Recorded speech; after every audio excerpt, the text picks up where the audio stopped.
Rape, murder, war. They all have one thing in common. Men. Aggression, violence, ambition unchecked by conscience, all the stuff of toxic masculinity, right? And the solution is obvious. Make men less toxic. Make men less masculine. Make men more like women. But I'm here to tell you that that way of thinking is not only wrong, it's dangerous. Here's why. When you try to make men more like women, you don't get less toxic masculinity. You get more. Why?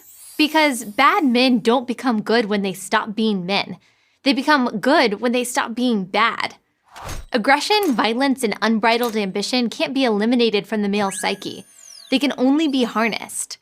And when they are harnessed, they are tools for good, not for harm.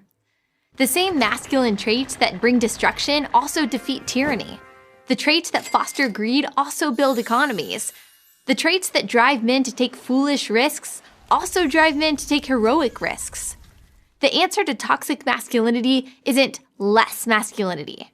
It's better masculinity. And we know what that looks like.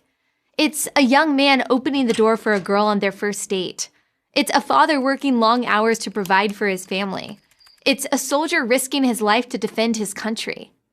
The growing problem in today's society isn't that men are too masculine. It's that they're not masculine enough. When men embrace their masculinity in a way that is healthy and productive, they are leaders, warriors, and heroes. When they deny their masculinity, they run away from responsibilities, leaving destruction and despair in their wake. The consequences can be seen everywhere. 1 in 4 fathers now lives apart from his children. And children who grow up without a dad are generally more depressed than their peers who have a mother and a father. They are at far greater risk for incarceration, teen pregnancy, and poverty. 71% of high school dropouts are fatherless. Of all the rocks upon which we build our lives, family is the most important. And we are called to recognize and honor how critical every father is to that foundation. That was said by then Senator Barack Obama in 2008. If we are honest with ourselves, he went on, we'll admit that too many fathers are missing from too many lives and too many homes. As much as we try to deny the need for real masculine strength in society, there's no denying its necessity. Healthy families and strong communities depend on the leadership and bravery of good men. Yet, the current trend is to feminize young men in the hopes of achieving some utopian notion of equality and peace. And it starts at the earliest ages. In the school classroom, boys are invariably the problem. On the playground, aggressive games like dodgeball have long been banished. We tell young men that their intrinsic desire to compete is wrong. Everybody gets a trophy. Don't run up the score. This anti-male tilt continues on through higher education and into the workplace. It has created millions of tentative men, unhappy women, and confused boys and girls. Here's a secret that every woman knows. Women want real men. Men they can count on and, yes, look up to. No amount of feminist theory will change that.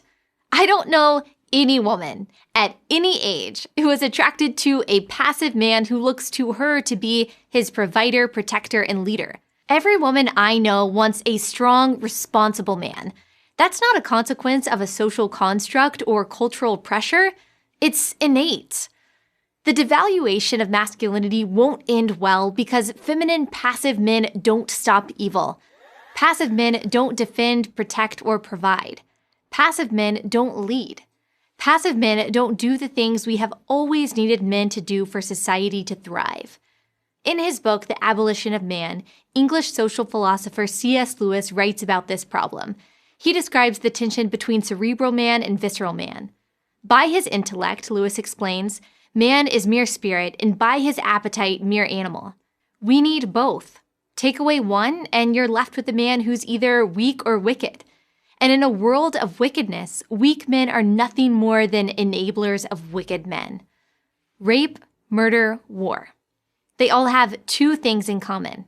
Bad men who do the raping, murdering, and warring, and weak men who won't stop them. We need good men who will. It's not masculinity that's toxic. It's the lack of it.